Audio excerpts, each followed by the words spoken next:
Randy Barcella, Sunday mornings starting at 8. Listen to podcasts of Joe Walsh and Chicago's Morning Answer with Dan Proft and Amy Jacobson on the AM 560 mobile app. Download it today at 560theanswer.com/mobile.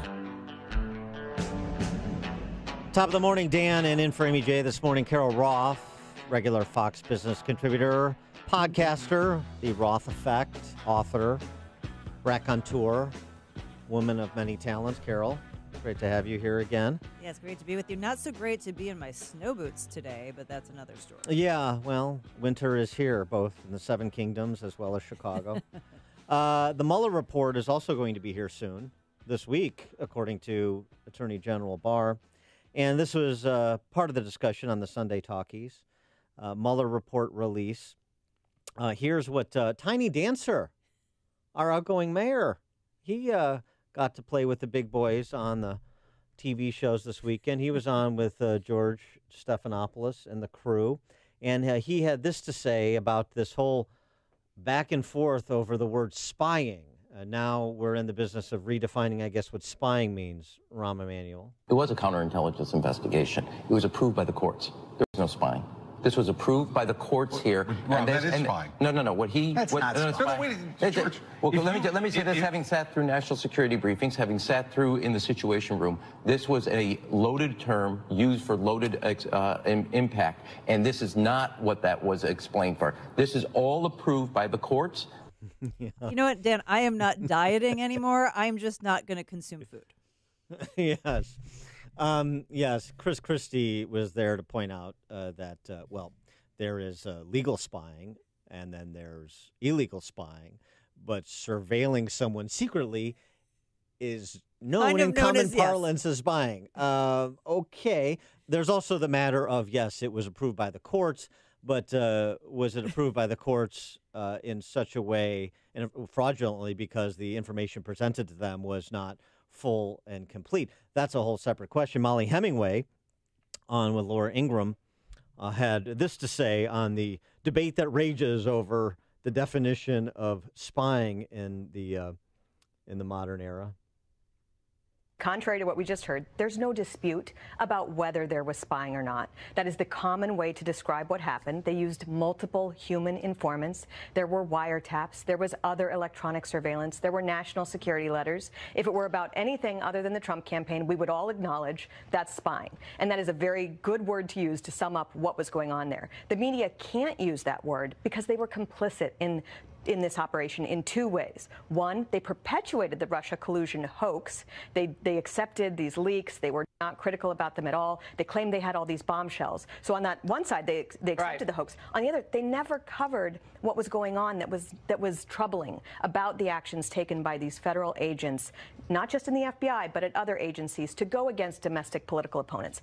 And so if, as Rahm Emanuel says, there's nothing to see here, it was all proved by the courts, then I'm sure he wouldn't mind, much like the left suggested for these past 3 years, a little look-see, a little look-back-see at 2016 with respect to some of the decisions that were made and the decision-makers who made them during the final days of the Obama administration. You know, the ends always justify the means, right? That's their argument for over some, and over again. Yes, for some.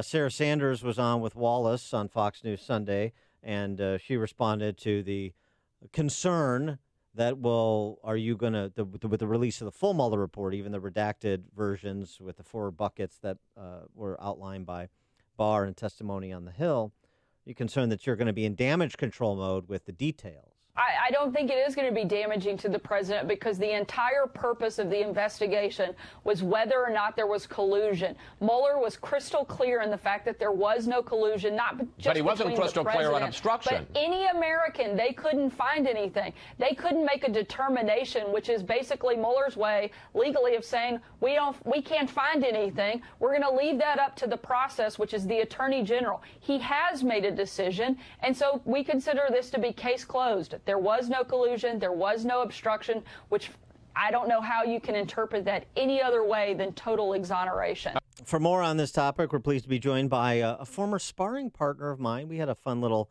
debate last year, sponsored here by AM 560. Donna Brazile came to Chicago, and we had a spirited exchange, and she complimented my Italian boots. Very nice. And I've never stopped wearing them since I got that compliment. Donna Brazile, Fox News contributor, political strategist, author of the book Hacks, the inside story of break-ins and breakdowns that put Donald Trump in the White House. Donna, thanks for joining us. Good Appreciate morning. Hey, good morning. Good morning. How you doing? Good morning. Happy Easter week. Happy Easter week to you. Absolutely. In the spirit of camaraderie, can we get agreement on the definition of the word spying?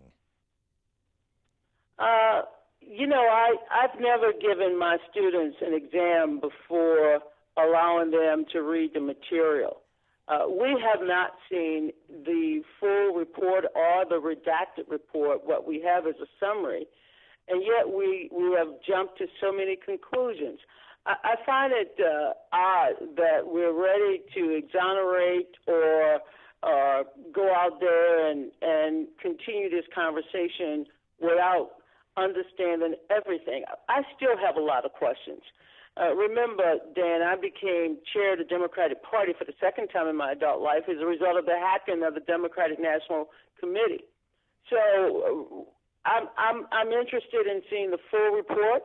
I'm interested in understanding what happened, how did it all unfold, and lastly, I'm very concerned that we're not preparing for the upcoming election, which, as we know from 2018, the Russians are still at it. So if I was sitting in the White House today as a citizen advising the president, I would say to the president, let's make sure that this never happens again, whether it's spying, whether it's hacking, whether it's an attack on a political candidate as it was on Hillary Clinton, whether you felt you were under attack.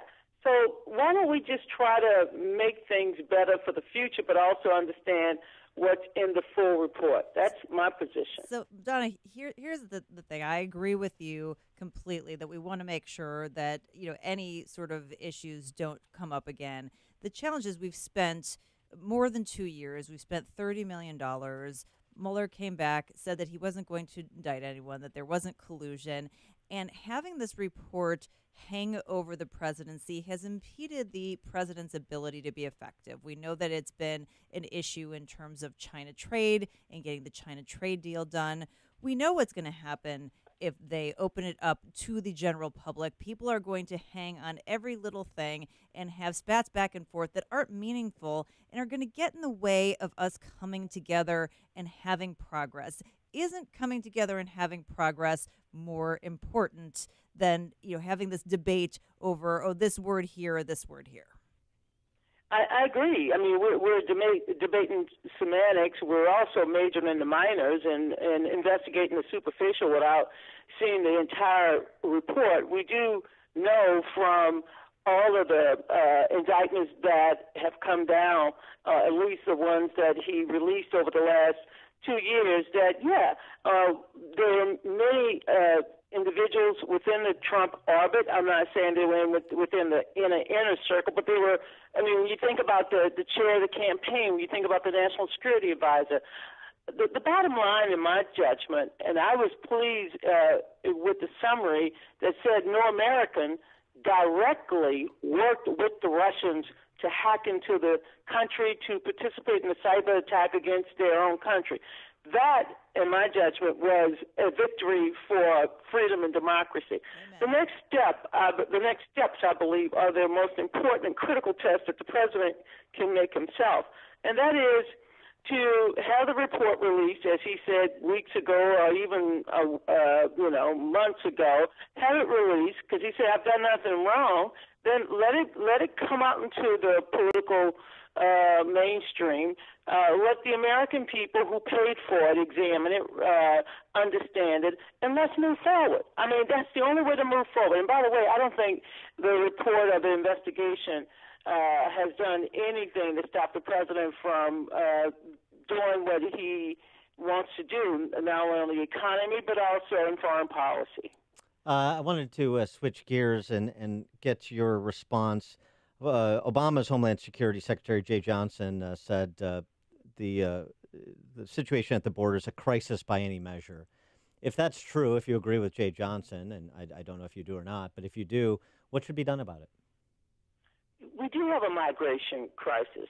and we're not the only country that has faced people fleeing poverty, violence, you name it. We need to step up efforts. Border security is more than a fence or a wall or slats. Border security is ensuring that we have the proper tools, techniques, personnel to ensure that we have an orderly process at our borders. So, again, if we use the political jargon that gives us one reason to fight each other, we can't come up with a solution. When back in the mid-2000s, when President George W. Bush said we need a secure fence, the Democrats and Republicans came together and voted for that. Under the Obama administration, when he expanded the number of personnel at the border, when we saw somewhat policies that emanated, throughout the courts, and we can fix it. That's my bottom line. But we cannot fix it if we're going to use it as a political tool to hit one another. Well, but here's the thing. Those examples of bipartisanship you mentioned were insufficient to the problem. Otherwise, we wouldn't have this crisis we have now. So, well, the problem continues because we cannot look. The problem didn't start with the leadership of the United States. The problem started with the leadership in Central America.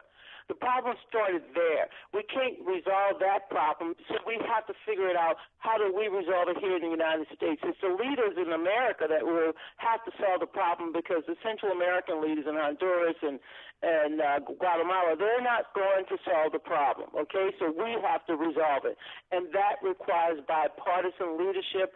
That requires Nancy Pelosi, Chuck Schumer, Mitch McConnell, and Kevin McCarthy sitting down along with the president and his team to figure out how do we resolve this migration crisis. And I don't think closing the border is a solution, because so much of our commercial look, it's Easter, so of course the bell peppers, the avocados, the mangoes. We got a lot of businesses on the border that require commerce with Mexico. We need to come up with a 21st century solution to our border crisis. But it's a migration crisis happening in Central America. As you mentioned, financials, obviously today is tax day, and there's a new story out in the New York Times that basically said, face it, you probably got a tax cut, and said that basically 94% of Americans under the 2017 tax law got a cut. And the other part of it is it says that most Americans don't realize that they have gotten a cut. What do you think about the way that this entire tax law has played out, and the fact that despite the pushback from many, that 94% of Americans who are paying taxes actually paid less last year? Well, as you know, taxes are personal. I mean, I filed my taxes. I paid my taxes not just in the District of Columbia where I reside, but because I have multiple jobs, which is something I enjoy doing. I enjoy teaching, and I teach across the country. I file and pay taxes in 5 states, and I'm happy because I'm able to work and I'm able to contribute to my society and my family and my community. Look, the tax cuts was sold by the Republicans and the administration as lowering costs.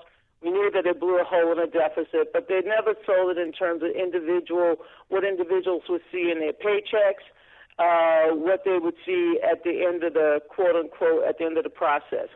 It's like when President Obama would do something for the economy and nobody gave him credit. So I look at it like this is an individual, personal thing right now. And the American people need to understand that when it comes to job creation, building a 21st century society where we can produce prosperity and wealth that could be shared across the board, we're going to get into the political heat of the day, but at the end of the day, if we're prospering, if our economy is growing, if everybody's paying their fair share, we should be satisfied with the outcome. But 94% is a good outcome, right? 94% of Americans getting a tax cut. 24%, 13%. I mean, look, here's the bottom line. the bottom line is we want a society where everybody can share in the prosperity of the work that they're contributing to. And I'm not a hater. I don't hate on people who are making money. I'm not hating on anyone. I just would like to see a society where we have more people who live on the outskirts of hope can come back into the circle of opportunity. We need to continue to grow our economy. We know in some places that there's a deficit of workers, and we know in other places that people are still struggling to make ends meet. So we still have work to do, but yes, 94% is something we should celebrate. And I hope everybody understands that we got a lot of work to do in reducing our deficit, looking long-term at how we, like I said, build a 21st century economy. Brandon Judd, who's the head of the National Border Patrol Council, the Border Patrol Officers Union, writes in Fox News that there's a red wave rising, and Democrats are powerless to stop it. He suggests there are 5 factors of the 2020 election that framed the election: economy, illegal immigration, socialism, the Mueller report, and the rule of law. You may not agree with his assessment that there's a red wave rising, but do you agree that those are the 5 factors that will frame 2020? No, I don't. You know, one of the things I'm learning as a Fox News contributor is that there's this so-called rush to label the Democratic Party and label those candidates. Look, we have one candidate out of 18 who is a Democratic socialist, and I believe tonight he will be on Fox News at a town hall debate. That's Vermont Senator Bernie Sanders, who's an independent who caucused with the Democrats. We're a party of what I like to call just about every flavor that Baskin and Robbins sell. We have conservatives, we have moderates, we have liberals, we have progressives, and we have Democratic socialists. So rather than label the Democratic Party and smear everyone, let's look at, you know, how the Republicans treated their large field in 2016 as an opportunity to, you know, expand our democratic enterprise. So I'm proud of the candidates who are running. I don't have a favorite yet, but I'm interested in watching how all of it unfolds over the next, 500 and some odd days. You think socialism is a smear? Calling somebody a socialist is a smear? Do you understand what socialism is? I mean, government control of enterprises, government control of all our commercials.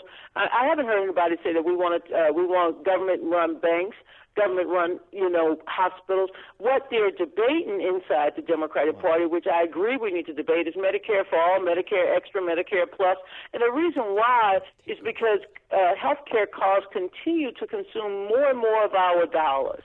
And people want to figure out what is the solution to lowering prescription drugs? What is the solution to lowering health care costs? That's not socialism. That's not a takeover. That's a conversation. It's not legislation that's going to pass tomorrow.